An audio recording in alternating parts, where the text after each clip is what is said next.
Magandang araw sa inyo mga kaibigan. Itong ating almusalita sa araw na ito. Ang ebanghelyo natin ay Matthew 13:31-35.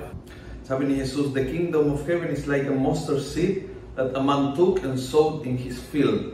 It is smaller than all other seeds, but once it is fully grown, it is bigger than any other garden plant."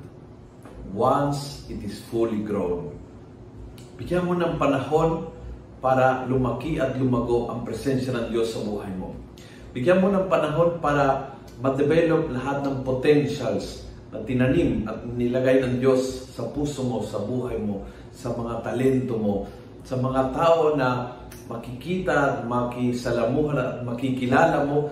Alam ng Diyos na napakalaki ang potential ang iyong buhay. Nagtanim ng Diyos ng kanyang presensya, nagtanim ng Diyos ng kanyang gifts, nagtanim ng Diyos ng mga biyaya at talento.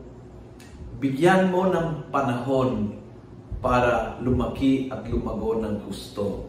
When it is fully grown, it's the bigger than any other plant.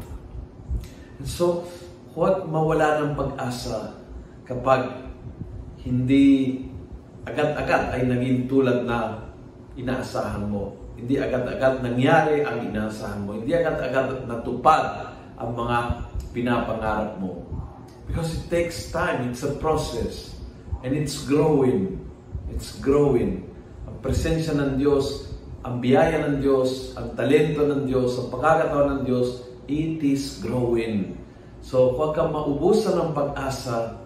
Maghintay na may excitement dahil alam mo that when the time comes, it will be fully grown. It will be the biggest plant in the garden. Kung gusto mo ang video ito, pass it on. Punuin natin ng good news ang social media. Gawin natin viral, araw-araw ang salita ng Diyos. God bless.